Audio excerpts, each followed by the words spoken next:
రచన బెనర్జీ. ఈ పేరు తెలుగు ప్రేక్షకులకి దూరమై చాలా కాలమే అయింది. ఒకప్పుడు స్టార్ హీరోల సరసన హీరోయిన్‌గా చేసింది. ఆ తర్వాత ఎంతో అద్భుతంగా ప్రతి ఒక్క హీరోతోనూ నటించింది. తర్వాత బెంగాలీలోని బుల్లితెరకు పరిమితమైపోయారు. ఇప్పుడు ఏకంగా ఎంపీగా రాజకీయాల్లోకి అడుగుపెట్టడానికి సిద్ధమవుతున్నారు. దీంతో చాలా కాలం తర్వాత తెలుగు ప్రేక్షకులతో ముచ్చటించడానికి ఒక ఇంటర్వ్యూలో పాల్గొన్నారు. అందులో టాలీవుడ్‌పై ప్రశంసలు కురిపించారు. తను హీరోయిన్‌గా చేస్తున్నటువంటి పరిస్థితుల గురించి చెప్పారు. తెలుగులో ఎందరో స్టార్ హీరోస్‌తో కలిసి నటించానని గుర్తు చేసుకున్నారు రచన. ఆ జ్ఞాపకాలని తానెప్పటికీ మర్చిపోలేనని అన్నారు. ఇక్కడ నటీనటులు అందరూ కూడా చాలా ప్రొఫెషనల్‌గా ఉంటారని, వారి నుంచే తాను చాలా నేర్చుకున్నానని చెప్పారు. ఇక్కడ వర్క్ కల్చర్ చాలా బావుంటుందని, కథలు కూడా చాలా బావుంటాయని అన్నారు.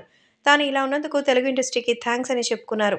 తెలుగులో తనకు అవకాశం ఎలా వచ్చిందో గుర్తు చేసుకుంటూ, తమిళంలో సినిమాలు చేస్తున్న సమయంలో దర్శకుడు ఈవీవి సత్యనారాయణ గారు తనని చూసి 'నేను ప్రేమిస్తున్నాను' చిత్రంతో తనని లాంచ్ చేశారని చెప్పారు. చాలామంది స్టార్స్‌తో నటించానని, బెంగాలీ అయినా కూడా తనకి మంచి రోల్స్ ఆఫర్ చేసి ఆదరించారు అన్నారు. పైగా తనకి ఎలాంటి ఇబ్బందులు కలగలేదని గుర్తు చేసుకున్నారు.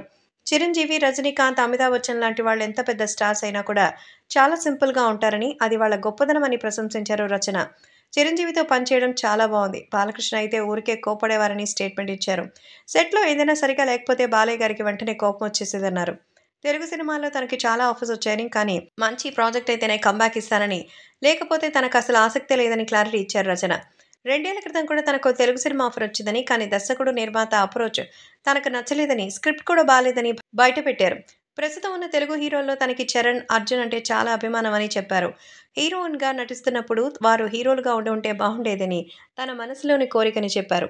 సినిమాలో బిజీగా ఉన్న సమయంలోనే పెళ్లి చేసుకోవడంపై రచన స్పందించారు. అన్నిటికీ ఒక టైం వస్తుంది. అలాగే అప్పుడు పెళ్ళికి టైం వచ్చిందని చేసుకున్నాను. అందులో పెద్ద విషయం ఏమీ లేదు అంటూ చాలా సింపుల్‌గా చెప్పారు. పెళ్ళయ్యాక ఇప్పటికీ వర్క్ చేస్తున్నానని సంతోషంగా చెప్తున్నాను. 21, 22 వయసులో ఉన్నప్పుడు ఇండస్ట్రీలోకొచ్చాను. ఇక అప్పటికి ఇప్పటికి సినీ పరిశ్రమలో వచ్చిన మార్పుల గురించి మాట్లాడుతూ, ఒకప్పుడు హీరోయిన్ అంటే డాన్స్, కొన్ని సీన్స్‌కి మాత్రమే పరిమితమయ్యేవారు. కానీ ఇప్పుడు కథలనేవి మారుతున్నాయి. పాత్రలకు ప్రాధాన్యత లభిస్తోందని చెప్పారు. ప్రేక్షకులు కమర్షియల్ సినిమాల్ని ఎంకరేజ్ చేయడంతో పాటు కొత్త కథల్ని కూడా ఆదరిస్తున్నారని అభిప్రాయం వ్యక్తం చేశారు. 'పుష్ప', 'ట్రిపుల్ ఆర్'లను మసాలా మూవీస్ అంటూ స్టేట్మెంట్ ఇచ్చారు రచన. మొత్తానికి తెలుగు సినిమాలో మళ్ళీ అలాంటి క్యారెక్టర్స్ వస్తే తప్పకుండా తనకు నచ్చేవి ఉంటే చేస్తానంటోంది ఈ ఓల్డ్ బ్యూటీ.